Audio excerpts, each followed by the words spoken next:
नमस्कार. आज आपण जाणून घेणार आहोत स्वतःविषयी येणाऱ्या राग या भावनेविषयी. एक व्यक्ती होता की जो स्वतःच्या करिअरमध्ये प्रचंड अपयशी असल्यामुळे निराश असायचा. त्याला कायम असं वाटायचं की घरामध्ये बाकी सगळेजण काम करत आहेत, आपापली जबाबदारी घेत आहेत, आर्थिक खर्चाचा वाटा उचलत आहेत, पण मी मात्र इथे असा. कारण माझं उत्पन्न आता काय आहे, मी या कोणाला कुठल्या बाबतीत पैशाच्या बाबतीत सपोर्टच करू शकत नाही, त्यांना काही मदत करू शकत नाही, न रोजचा खर्च उचलू शकत. असं म्हणून अत्यंत निराश अवस्थेत असताना त्याच्या मनामध्ये स्वतःविषयी प्रचंड राग यायचा. आणि मग तो राग इतका यायचा की घरामध्ये जरासं साधं काही कोणी वेगळं बोललं तरी तो त्याच्याही नकळत त्याच्यावरती अतिशय रागावून प्रतिक्रिया द्यायचा. रस्त्यावरनं चालताना जरा कोणाचा धक्का लागला की तो ओरडायचा. खूप मोठं भांडण झाल्याशिवाय खूप काही घडल्यासारखं तो राग त्याच्याकडनं व्यक्त व्हायचा.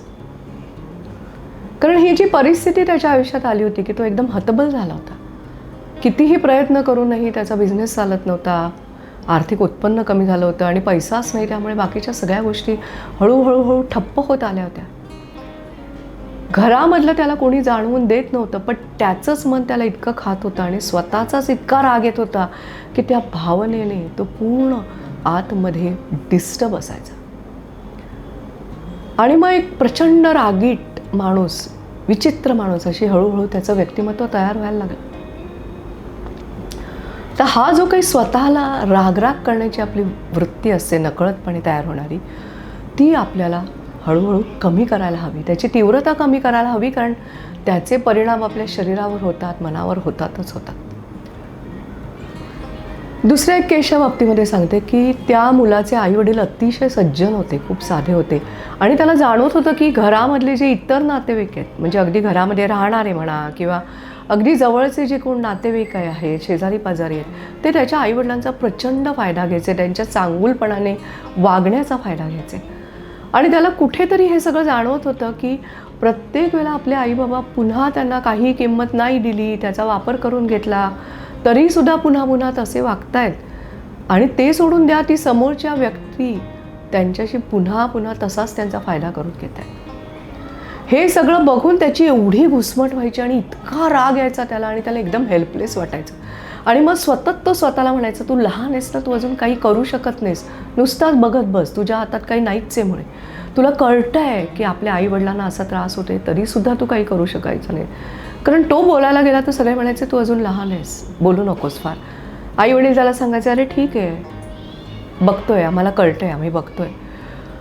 असं होतं. आणि त्यामुळे मनामध्ये साठलेला राग इतका तो साठला की हळूहळू त्याची झोपेचं पूर्ण डिस्टर्ब झालं सायकल, त्याला झोप लागेनाशी झाली. सो हा राग कुठल्या पद्धतीने, कशा पद्धतीने आपल्या शरीरावर मनावर काम करेल ते आपल्याला सांगता येत नाही. कधीकधी घरामध्ये म्हणा खूप डॉमिनंट लोकं असतात, फॅमिलीमध्ये डॉमिनंट लोकं असतात आणि त्यांच्या म्हणण्यानुसारच वागायला लागतं. अशा वेळेला जर आपला आतमध्ये असलेला राग जर व्यक्त नाही झाला, तो करताच येत नाही ना व्यक्त, कारण ती समोरची व्यक्ती ऐकून घेण्यासारखी नसतेच. मुळे आपण काही बोलूच शकत नाही, कुठल्याही कारणाने का असेल आपण नाही बोलू शकत की आपल्याला हे पटतंय, नाही पटत आहे, आपल्याला करायचं आहे, नाही करायचं, आपल्याला ते करायलाच लागतं. आणि मग महिनोन्महिने, वर्षानुवर्ष त्या व्यक्तीबद्दल असलेला राग आतमध्ये खदखदत राहतो. ऑफिसमध्ये सुद्धा कधीकधी असं होतं की तुम्हाला नाही म्हणता येत नाही म्हणून भरपूर काम तुम्हाला दिलं जातं. मग तुमचं ते असू दे नसू दे, तुम्ही नाही म्हणत नाही, तुम्ही आतमध्ये स्वतःला त्रास करून घेता, पण ते काम करून देता. हे तुमच्या ऑफिसर्सना कळतं, कलिग्सना कळतं आणि त्यामुळे ते करत जाता. आणि मग नुसतेच आतमध्ये चडफडाट होतो, चिडचिडाट होतो आणि आपण काहीच करू शकत नाही. किंवा कधीकधी आपल्या भावना आपण व्यक्त करू शकत नाही. किंवा भूतकाळातल्या काही गोष्टी असतात, घटना असतात की आपण त्यावेळेला तसं वागायला नको होतं किंवा तसं वागून गेलो म्हणूनही आपल्याला राग येतो. आपल्याला एखादी गोष्ट जमली नाही म्हणून, जी इतरांना सहजपणे जमते आणि मला का जमत नाही या विचाराने सुद्धा आपल्या मनात राग येतो. स्वतःबद्दल राग करणं इतकं सोपं झालेलं आहे आणि ते सोपं असतं, त्यामुळे आपण ती भावना लगेच व्यक्त करतो. आपल्याला ते भांडायचं असेल, बोलायचं असेल आणि आपल्याला बोलताच आलं नाही आणि त्याचा फायदा समोरच्या माणसाने घेतला किंवा घेत आलाय, त्याने सुद्धा आपली घुसमट होते आतमध्ये. सतत दबलेला राग मनामध्ये असतो.